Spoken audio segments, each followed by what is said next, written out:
The Street Fighter franchise is both highly recognisable and celebrated in part due to the huge, wonderfully colourful cast of characters that this heralded fighting game series would bring to the table. Characters like Chun-Li, Blanka and M. Bison are as recognisable as they come, as is literally every other roster member that were included in Street Fighter 2. As the franchise has been built on, more memorable characters have joined the fray, such as Juri, Sakura, Dan Hibiki and so many others. As iconic as all of these are, what's equally as interesting is that a large chunk of fighters who appeared in the original Street Fighter game have been close to being lost to time. So join me today as we remember these lost souls, take a look at their backstories and give them their first time in the spotlight in many years. Hello ladies and gentlemen, Big Daddy Top Hat here. This is the criminally ignored roster of Street Fighter 1. Yeah. 1987 Street Fighter. Although making an impact in its own right a very long time ago, the game was not the revelation that its unforgettable sequel would later be. However, while no one tends to really play this one anymore, it's still the title that would introduce us to three very important characters.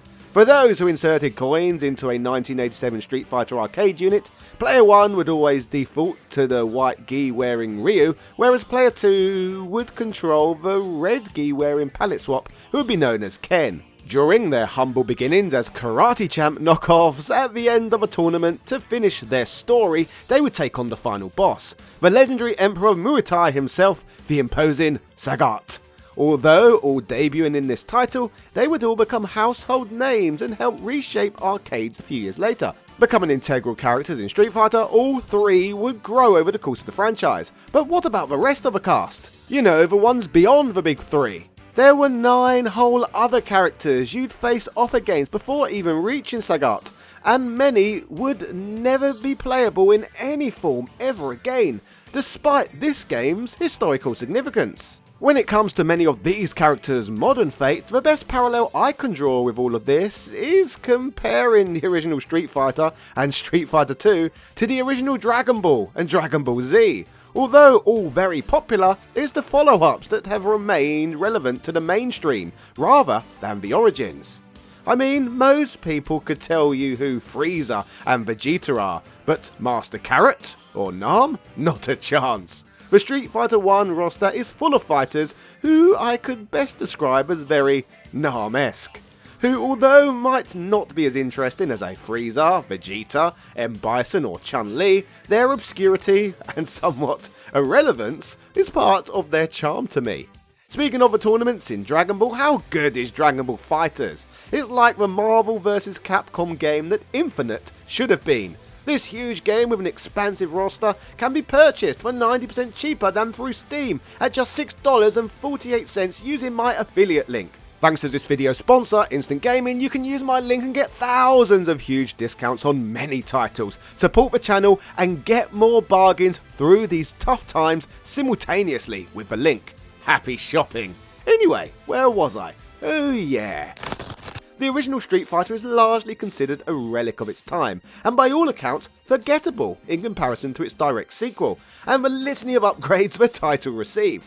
Released in arcades with pressure-sensitive pads before quickly being upgraded with the iconic 6-button control scheme, only the now famous white and red gi-wearing karate bums were playable, which maybe helps further explain why many of the originals are less remembered. While Capcom has established in many follow-up games that the Street Fighter 2 roster would frequently return, its cast of Street Fighter 1 have languished in obscurity. However, to be fair to this lot, a few have made comebacks beyond just the big three. So before we get to the truly bottom of the barrel off-course combatants, let's run through those who did launch successful comebacks. The perfect place to reintroduce a few fighters from 1987 would be the Street Fighter Alpha series, something that would make total sense considering that the story for the games is set chronologically between the original Street Fighter and Street Fighter 2, so this was a great way to mix the two rosters in a way that made sense. The Alpha series would embrace an anime aesthetic and tell a story encompassing the missing years between the two World Warrior tournaments. This meant that for Street Fighter 1 fans, they would be greeted with their first chance to play as for the threats for the first time. So let's look at these. Birdie, first appearing in the 1987 original, was characterised as a British punk, with a distinctive mohawk and chain that he uses in some of his attacks. In the first game, he wasn't a standout character and lacked a strong backstory, but I guess at the very least he was large and had a more imposing look than many of his fellow roster members. His character was significantly expanded on in Street Fighter Alpha Warrior's Dreams. The Japanese developers behind the game chose to change Birdie black and depict him as a criminal. In 1995, they love diversity, equity and inclusion. In this version, he is larger and more muscular, and his design includes a signature heart-shaped chest hair pattern. His fighting style in the Alpha series combines brawling and wrestling moves, reflecting his rough background. Speaking of wrestling moves, he is linked to the Capcom wrestling game Saturday Night Slam Masters. Apparently, prior to his criminal pursuits, he was a British professional wrestler who teamed with Titanic Tim from the Slam Masters series. They were a tag team known as the 500 million trillion powers and would turn to crime after his wrestling career ended, but would still make some cash from working as a pub bouncer. Birdie's storyline in the Alpha series involves him attempting to join the criminal organisation Shadaloo, believing it will bring him fame and riches. However, through the course of the series, he realises the dangers associated with Shadaloo and decides to break away. This plotline is further explored in Street Fighter Alpha 3, where Birdie aims to overthrow the organisation's leader M. Bison, after learning more about the organisation's dark nature. Birdie later returns in Street Fighter 5, where his character underwent another transformation. He is there depicted as having let himself go physically, gaining a significant amount of weight. His storyline in that one deals with personal motivations and his quest for food and fights. His gameplay mechanics in Street Fighter V include using food items as power-ups, adding a humorous aspect to his character while still maintaining his tough persona. To Birdie's credit, he has come a long way since before he got a tan in the 1987 original, with the series even hilariously referencing his change in skin complexion. According to Capcom lore, Birdie was actually Pal from being sick in Street Fighter 1, and he's back to his normal skin tone and weight in other appearances. Fantastic! Next up we have Adon, a Muay Thai fighter who appears in the first game as Sagat's disciple and the penultimate opponent in the game. Adon wears a very similar getup, but looks strikingly different from the Tiger Uppercutter, in part due to his spiky red hair. Known for his Muay Thai fighting style, Adon was designed to represent the agility and fierceness associated with this martial art, and has flames on his trunks to illustrate he is more flamboyant than his mentor. According to the Street Fighter 1 lore we now have, after Ryu's defeat of Sagat, Adon loses faith in his mentor and proceeds to develop his Jaguar-themed skill set in comparison to Sagat's Tiger-themed attacks. Adon's character was further developed in the Street Fighter Alpha series. In Street Fighter Alpha and its sequels, Adon is portrayed with a more detailed backstory and personality. He is depicted as ambitious and somewhat arrogant, always seeking to prove himself as the greatest Muay Thai fighter in the world. This drive stems from his desire to surpass his former mentor. In the Alpha series, Adon's gameplay is characterised by his speed and agility, making him a fast-paced character that can execute quick strikes and jumps. His signature moves include the Jaguar kick and the Rising Jaguar, which reflect his animalistic and aggressive fighting style. His techniques are often visually striking, involving high-flying kicks and rapid strikes that mimic the ferocity of a jaguar. Adon's storyline revolves around his quest to become the new king of Muay Thai. After Sagat is defeated by Ryu in the first Street Fighter game, Adon mocks his former master and seeks to dethrone him by proving his superiority in the ring. This quest leads him to challenge and fight various characters within the series, constantly testing his skills and pushing his limits. In Street Fighter Alpha 3, Adon's story deepens as he confronts Sagat and battles other fighters to prove his worth. He is portrayed as someone who is not only fighting for personal glory, but also struggling with the burden of living up to the legacy of Muay Thai and his own expectations. Showing up in Super Street Fighter 4, years later, the Sin tournament takes place. He instantly knows that Sagat, whom he dismissively calls a tiger who has lost his fangs, will participate. Adon jumps at the chance to definitively end Sagat's career in the ring, leading to them continuing their storied rivalry in the game. Not a bad career for a Street Fighter 1 roster member who wasn't selected for the famous second World Warrior tournament. Earlier in the video, I drew comparisons between Street Fighter 1 and the original World Warrior tournament with the original run of Dragon Ball. Master Roshi would be a beloved old man fighter in that canon. But the 87 Street Fighter game gave us an old man fighter of its own, Gen. Gen is an elderly assassin who fights using a deadly kung fu style, who is involved in the tournament looking for young and worthy challengers. Relatively short at 5 feet 5 inches, Gen is deceivingly dangerous, and this game would of course not be the last time we would see him. Unlike the other fighters we've already discussed, Gen's comeback would not be until Street Fighter Alpha 2, 9 years after his previous appearance. Gen's narrative in the Alpha series portrays his mastery, encompassing two distinct fighting styles, Crane and Mantis. These styles reflect traditional Chinese martial arts, with Crane focusing on evasion and range attacks, and Mantis being more about precise deadly strikes. This dual style is central to his gameplay identity, allowing players to adapt to various opponents and strategies dynamically. One of the more compelling aspects of Gen's character is his terminal illness, which he discovers he has in the Alpha series. This diagnosis drives him to seek a worthy opponent for a final honourable battle to the death. Rather than succumb to his illness, this quest for a meaningful death introduces profound themes of mortality and honour in his storyline. Gen's connections to other characters in the series add more to his role. He has past ties with Chun-Li's father and is somewhat of a mentor figure to Chun-Li herself. Moreover, his interactions with Akuma, another fighter obsessed with finding a worthy opponent, highlight a dark mirror of his own journey, as both characters are in pursuit of the ultimate battle, albeit for different reasons.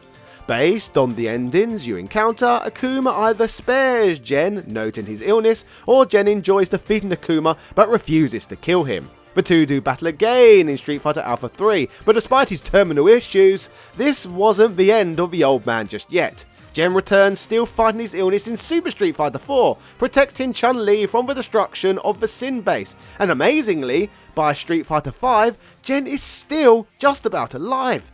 In this one, he has one final fight with Akuma, which implies that he finally met his end at the hand of the Raging Demon. Despite being a Street Fighter 1 original who never gained that Street Fighter 2 superstardom, Gen does appear in the Legend of Chun-Li movie. Played by Robin Shu, who was iconically Liu Kang in the Mortal Kombat films of the 90s, here he trains and aids Chun-Li in her fight against Bison and Shadaloo. Interestingly, Capcom also toyed with the idea of adding his granddaughter to the roster in Street Fighter V, a fighter who complains about her clothes being too small, but unfortunately this bizarre idea was scrapped. Next up we have Eagle. Eagle is less known than all the others mentioned so far and would show up in the first game as a British bouncer and a master of stick fighting, specifically inspired by the martial art of Bartitsu, which incorporates elements of cane fighting. This makes him one of the more unique fighters in terms of fighting style within the series to this very day. He was characterised by his formal appearance, depicted wearing formal wear, which sets him apart visually from other characters. Eagle wields a pair of sticks and uses them with precision and grace in battle, reflecting his sophisticated and refined persona. Showing up again in the later reiterations of Street Fighter Alpha 3, his backstory was slightly expanded, depicting him as a man who travels the world looking for worthy opponents and as someone deeply driven by a personal quest for perfection in martial arts. Eagle's gameplay is notable for the use of sticks, which grants him a range of sweeping and spinning attacks that can control space effectively.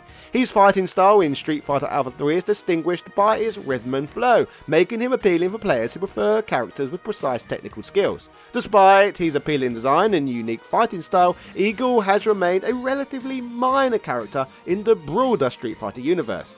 He did not appear in many games and is often overlooked in discussions about the franchise.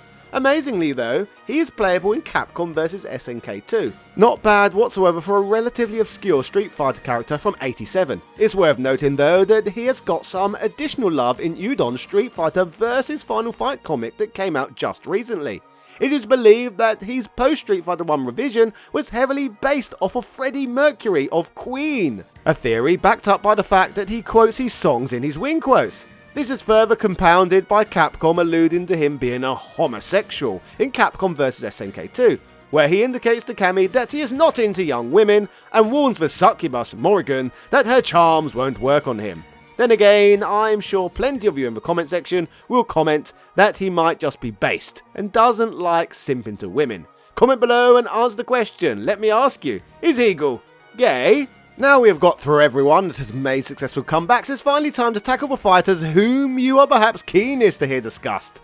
The one and done losers who have never, ever been playable characters in Street Fighter games. Let's start with Retsu, who looks like the monks who used to bully Krillin in the original Dragon Ball.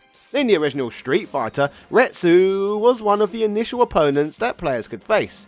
He did not have a major role in the game and was primarily featured as a non-playable character. Retsu did not make the transition to playable status in later games, but that doesn't mean his existence was a complete waste of time. Retsu is a former monk and a skilled martial artist from Japan. He was expelled from his temple for engaging in forbidden martial arts competitions, which is a key part of his backstory. Retsu is depicted as a traditional martial artist, wearing a simple gi, and is characterized by his calm demeanor and disciplined approach to fighting. His design and fighting style are inspired by Japanese martial arts, and he primarily uses techniques that reflect traditional forms of karate.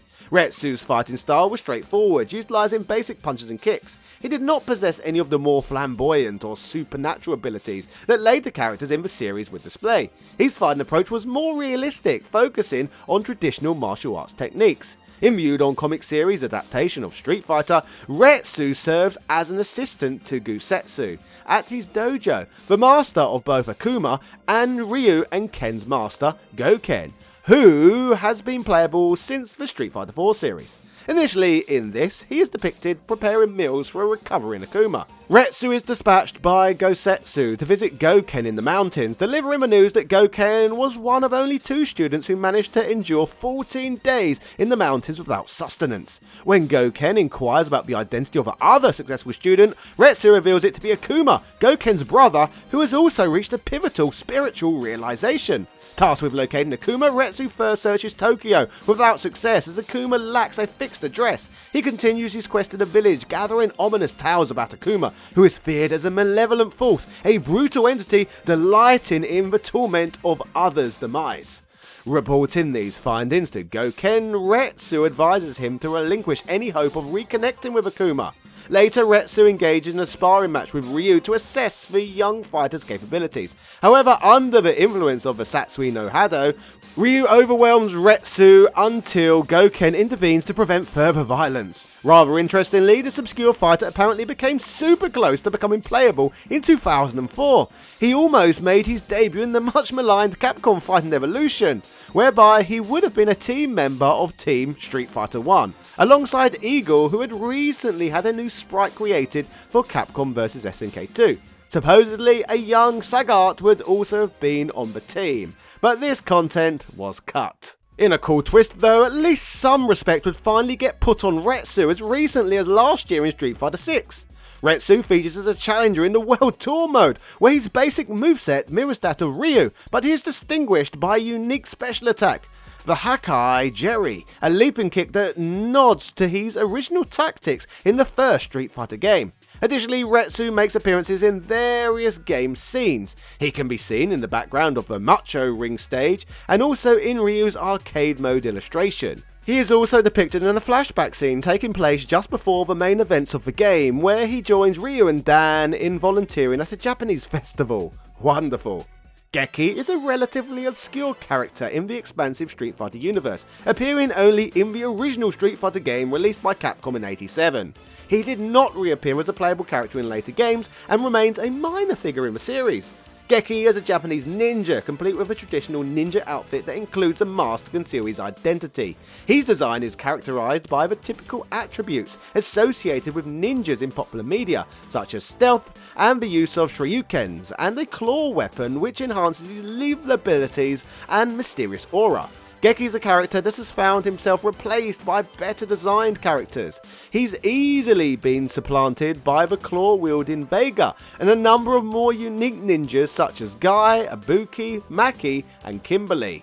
Capcom's Street Fighter V website has even noted that the original Geki has been killed and supplanted by a replacement ever since, but that doesn't mean there isn't a little more to this character. In the first Street Fighter game, Geki was one of the opponents the player had to defeat. His fighting style was unique for its incorporation of ninja techniques, including teleportation and the ability to throw shoryukens. These abilities made him a challenging opponent, emphasizing speed and surprise attacks to confound players. In the Adon comic book miniseries Street Fighter Legends of Buki, the name Geki is used to describe an entire clan of ninjas, the Geki clan, rather than an individual. They are positioned as the primary antagonists in the story. In Adon Street Fighter 2 comics, the Geki clan remains active in the series lore. One of the ninjas from the clan is tasked with assassinating Jen. However, Jen kills this Geki ninja during an encounter that also involves a young Chun-Li, who is under Jen's mentorship at the time. Other clan members appear later in the series, hired by Vega to battle Zangief and E Honda in the Japanese qualifiers for the Second World Warrior Tournament, further embedding the Geki clan into the wider Street Fighter narrative. Geki would be considered for the arcade game Street Fighter the movie, but the developers wanted to pull a Rule 63 and make him female, which Capcom wouldn't allow. Despite his limited role, Geki left an impression on early players of the Street Fighter series due to his distinctive ninja archetype. His character has been referenced indirectly in later Capcom games, suggesting a subtle legacy within the Capcom universe. For instance, characters like Vega adopted a similar claw weapon and agile fighting style, which may be seen as a nod to Geki's original design and combat techniques. Joe is a relatively lesser known character from the original Street Fighter game, and has not enjoyed the same level of fame or development as some of his contemporaries from the series, and has largely been absent from later installments. Joe is an American underground kickboxer who embodies many classic traits of a brawler. In his original appearance, he sports a typical fighter's appearance with blonde hair and no shirt, wearing only red pants and boxing gloves. His design reflects a straightforward approach to a Western fighter, reminiscent of characters seen in many fighting and action games from the era. Like many of the other characters in the original game, Joe did not have a wide range of special moves or abilities, which kept his gameplay relatively simple compared to the complex characters seen in later Street Fighter games. The generically named Joe, looking not too dissimilar from a prototypical Guile, would be based on Benny Euquides, a kickboxer nicknamed the Jet. Joe gets the honour of being the character that punches through the brick wall in the original opening cinematic, and he gets the unceremonious award of being the only character in Street Fighter 1 to never make an appearance, playable or cameo in any other game. What an absolute loser. Sleepy Joe indeed. One of the more confusing cast members in the game is Mike, a boxer who killed an opponent in the ring. A rather straightforward character, right? Years of confusion around this one in relation to Balrog would follow, with both Balrog and Mike being African American boxers. That's just a coincidence, right? When players realised that Balrog was known as M. Bison in Japan, players put two and two together and assumed his full name was Mike Bison. A play on the heavyweight champion of the world Mike Tyson, who has his own story with over-the-top fight moments. This wouldn't be fully disproven until Street Fighter V Arcade Edition, which would feature the two characters side by side in Balrog's ending. Reporters actually confused the two, but Balrog would protest until he wakes up from a dream. Poor old Mike. Moving on to another, lesser known fighter, like many characters from this first installment, Lee didn't have a prominent role in the subsequent evolution of the series, but remains part of the foundational roster that started the iconic fighting game franchise. Lee is depicted as a Chinese martial artist, incorporating traditional elements from Chinese Kung Fu in his design. He sports a typical Kung Fu attire with loose pants and is often shown with a distinctive long braid, a common trope in depictions of Kung Fu practitioners in popular culture. His fighting style and appearance are inspired by classic Kung Fu cinema, which influenced many video game characters from that era. Some sites list Lee as the most pointless Street Fighter character of all time, but with how he has been worked into modern lore of the series, I disagree. Lee might not be known to the general Street Fighter population, but his twin nephews have a scooch more notoriety in the franchise. Yun and Yang of Street Fighter 3 are the nephews of Lee, who have not only gone on to become playable in many games, but they inspired and are from the same town as Jamie from Street Fighter 6, who views them as his cousins. Essentially, Lee is from Street Fighter's equivalent to the Bloodline faction from WWE, and is significant even if this Chinese martial artist is said to have since pivoted to real estate. Yes, like Blanca with his tours of the Brazilian rainforest, Chun-Li with her Interpol work, and Marissa with her jewellery hobby. These characters do have lives, jobs and hobbies when they're not beating each other up. That's the cool thing about Street Fighter lore. It's all a lot deeper and more intertwined than one would suspect on the surface, which is why I felt it was important to make this video today. Hope now you might all have a little more respect for this interesting roster, a lineup consisting of a combination of all-time greats and those who have fallen into obscurity. We all remember Ryu and Ken, but isn't it about time we acknowledge Lee and Sleepy Joe? Let me know what you think down below.